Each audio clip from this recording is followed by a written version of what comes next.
I loved it so much, and it got me so bad. No, we need to do summer weens. Hello, my name is Kathy and I like to read. And welcome back. I feel like it's getting better. I feel like I'm getting more natural behind the camera every time I do it. So today I thought I would do the mid-year freakout tag. I saw Tori doing this from Tori Between Pages. I've been eating up her content at the moment. I've literally started a reading journal because of that girl. I'm a big fan. And I think I also saw Sarah Caroli has also just uploaded a video. So I thought, why not? I thought it'd be good fun to try and give an overview of my reading so far this year. It's a good middle point. And so far I think I've read 34 books. I've hit my first reading goal of the year, so I've doubled it. My first goal was 25 books being read this year, and I've already done that. So I've doubled it to 50. However, Fable says that I will be finishing that by September, so maybe I'll have to up it again. Maybe it'll go to 75. I don't think I'll get to 75. So this will be my first booktube YouTube tag video, so let's just get into it. So the first question is the best book of the year so far, and for me that was quite easy. It is The Crimson Moth by Kristen Ciccarelli. This was my first 5-star of the year and it was an easy 5 stars. This is just chef's kiss. Loved it.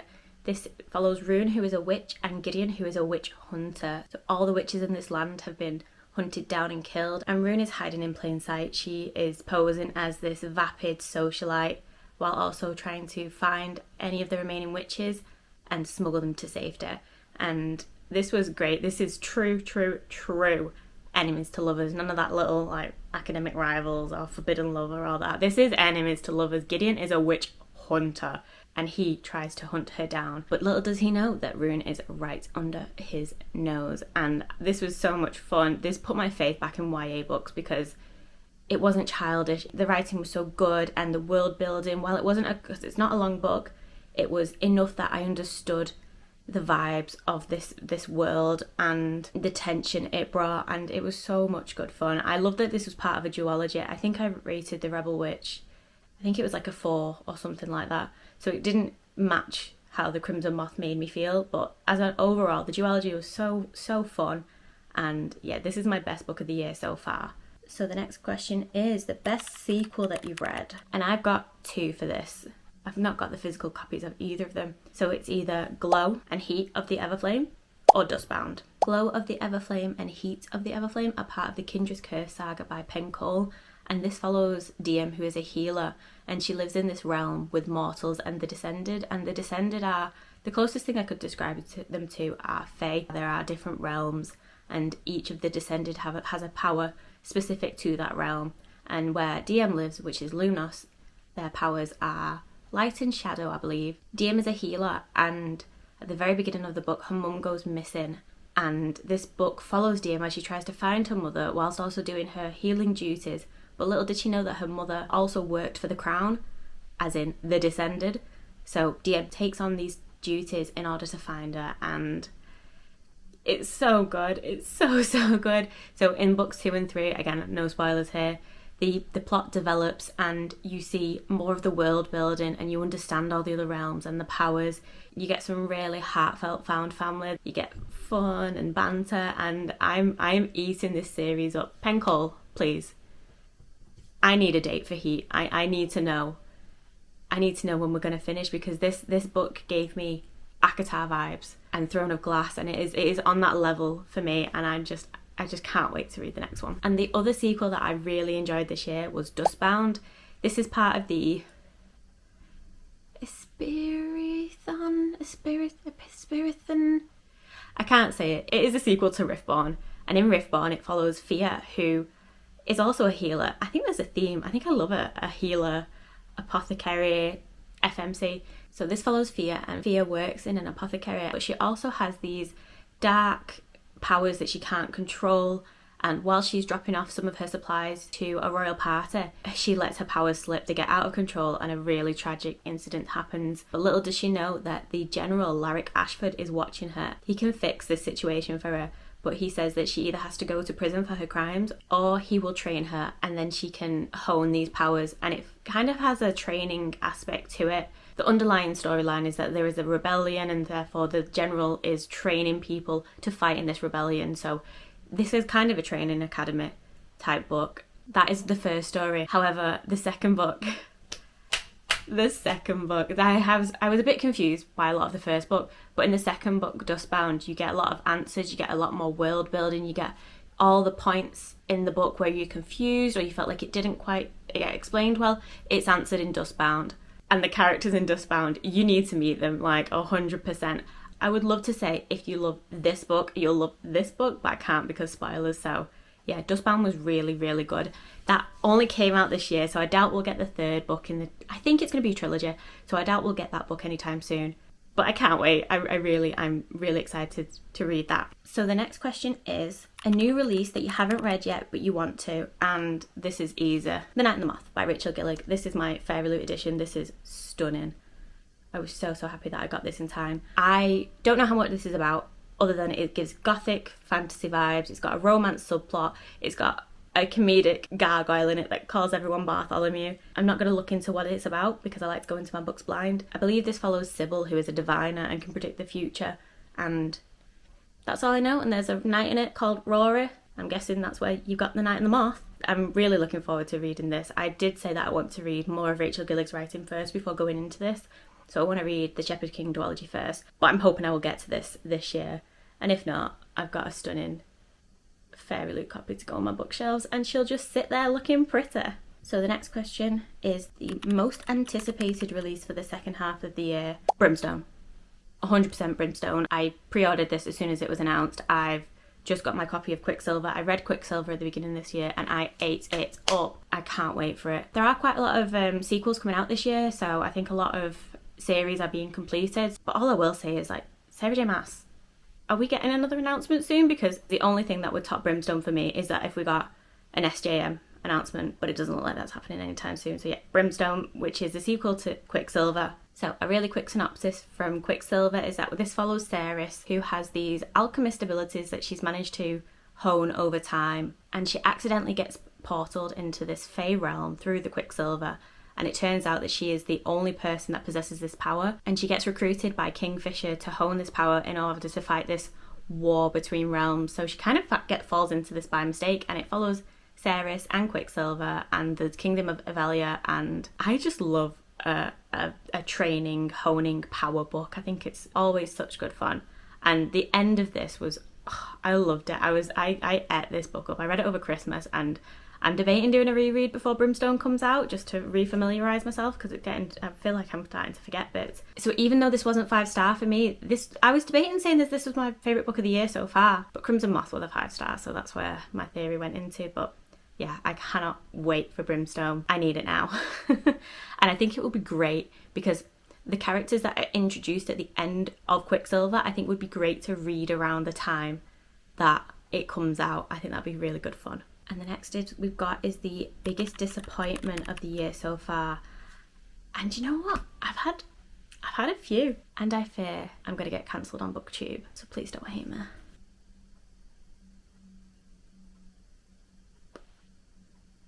Now I will say, these aren't the worst books that I've read this year. I'm not saying that. However, I do think these are the biggest disappointments of the year so far. So let me explain. So the first book is Metal Slinger, and this blew up on Book Talk. It was everywhere. Everyone said how great it was and the world and the twist was good. I really enjoyed the twist. However, this was slow, and I felt like there was loads of gaps in the story. This is now being traditionally published, so I don't know if there'll be any edits or changes to it, but I felt like it was just not up there with everything else. But for the amount of hype that it got, I didn't understand it. So I expected to go into this loving this.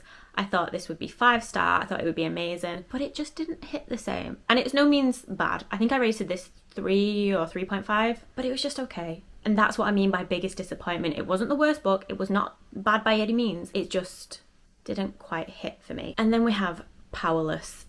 And again, this book is loved by so many people. I've read 3 books in this series. However, there is going to be 3 main books and 2 novellas. I've read Powerless, Reckless and Powerful.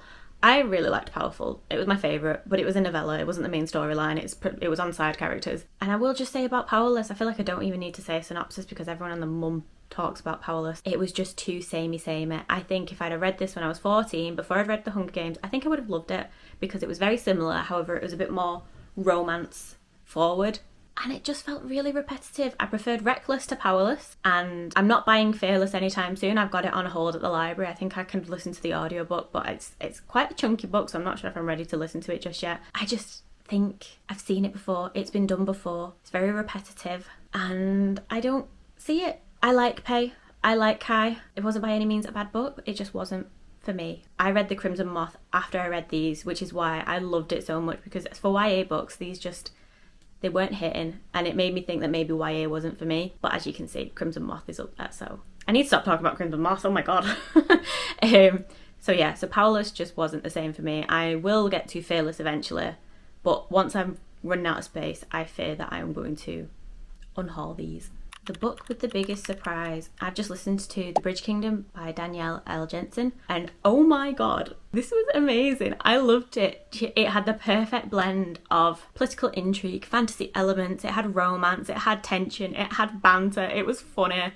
I loved it. I loved it so much. And the reason why it was the biggest surprise for me is because I just listened to it because I had a free Audible trial and it didn't involve a credit. So for me to loved it so much, I read it on a whim. Danielle L. Jensen wasn't on my radar. The only reason why I even started listening to it is because Jodie from Vanilla Moon recommended it. And I just thought, oh, I've got a free trial, why not? It wasn't a particularly long book. I think it was 11 hours to listen to on Audible, which I could probably get through a week with my drives to work. And I really loved it. I loved it so much. I love Lara, I love Aaron, it was great. And the Traitor Queen, no more. I'm not going to say much more, but yeah, I thought it was so much fun. So you need to listen to it. You need to read it. You need to do everything. Danielle L. Jensen, you are firmly on my radar. I will probably try and bump you to the top of my TBR coming up.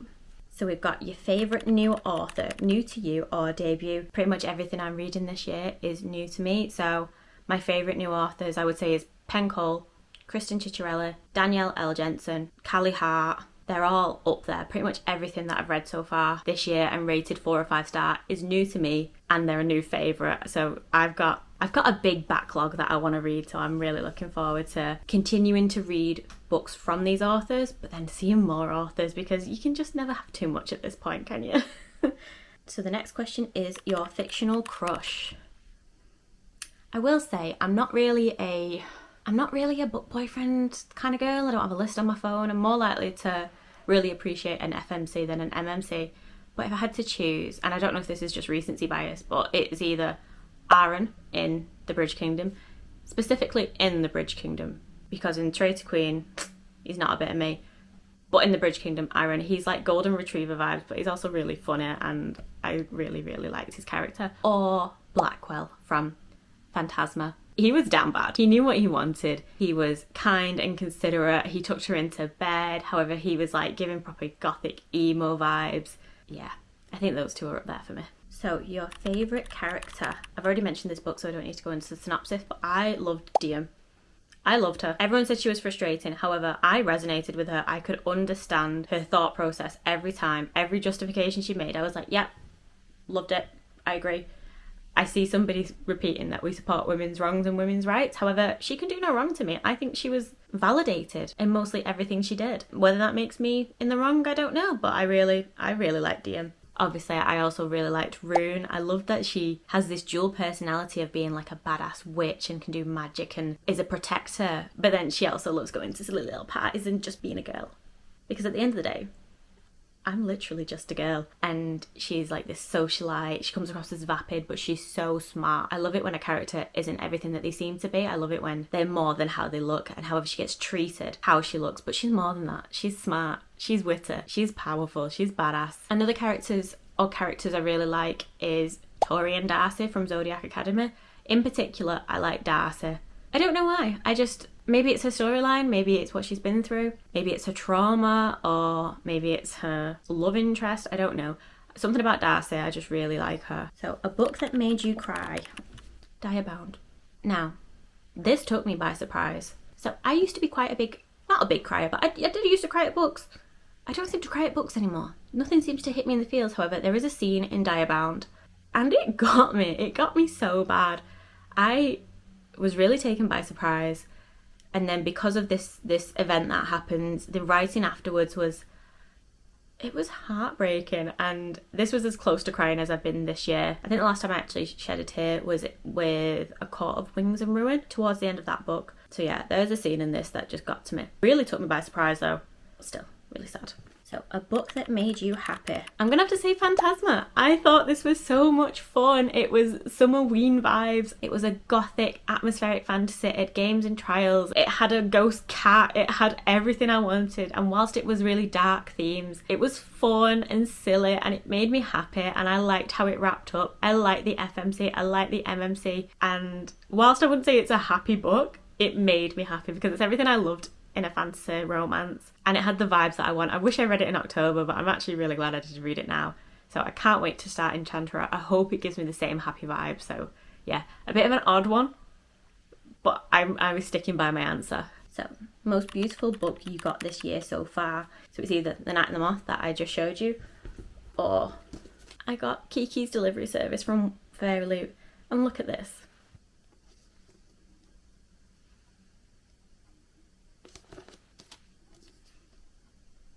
She's so cute. I haven't read this. I'm not sure if I ever will. I just really wanted this copy. I thought it was adorable. I love the film, obviously. A big Studio Ghibli, I don't know how you say it exactly. Big Studio Ghibli fan growing up. I've watched all the films multiple times. I do have a copy of Howl's Moving Castle from FREAKOUT on the way. But yeah, I just thought this is so pretty. It's stunning. Look at her. Look at her and Gigi. So yeah, I think this is up there with one of my prettiest books. I have, however, had a lot of pretty books this year because this is my first year of being on FREAKOUT subscription, Illumicrate, Forbidden Wing. I've made an effort to get special editions of books, so I've got loads of pretty copies of books. But that's one of my special sprayed edges that I absolutely love. And then the final question is need to read before the end of the year. And again, I've got a few. So first on my list, which is currently in progress, is Lady of Darkness. I need to read Lady of Darkness in this series so I can move on to the Legacy series, and I'm really looking forward to this. I'm not far into this just yet. I don't think I'll get this finished in June. I think this is going to be in the July wrapped. So far this has given me kind of like Throne of Glass vibes because she's an assassin, but that's all I know so far. This is on my list to finish this year so I can start the Legacy series. And also, I mentioned before, I really want to read One Dark Window and read the Shepherd King duology. So while I would love to read it now, I think I'm going to have to wait until October for spooky season and have all the vibes. I think that would just be great fun, the atmosphere. But then I can't just leave all the gothic stuff until October. No, we need to do summer-ween. So summer-ween is a thing. So gothic, spooky vibes all year round. Okay, so that is the mid-year freakout tag. I have been talking for a very long time. I hope this footage is fine. I'm going to go make a coffee. I've been a bit sick for the last week or so and I feel like you can hear the scratchiness in my throat. So I'll put all the questions in the down bar in case you want to answer them too. Thank you very much for watching and I will see you in the next one. Bye.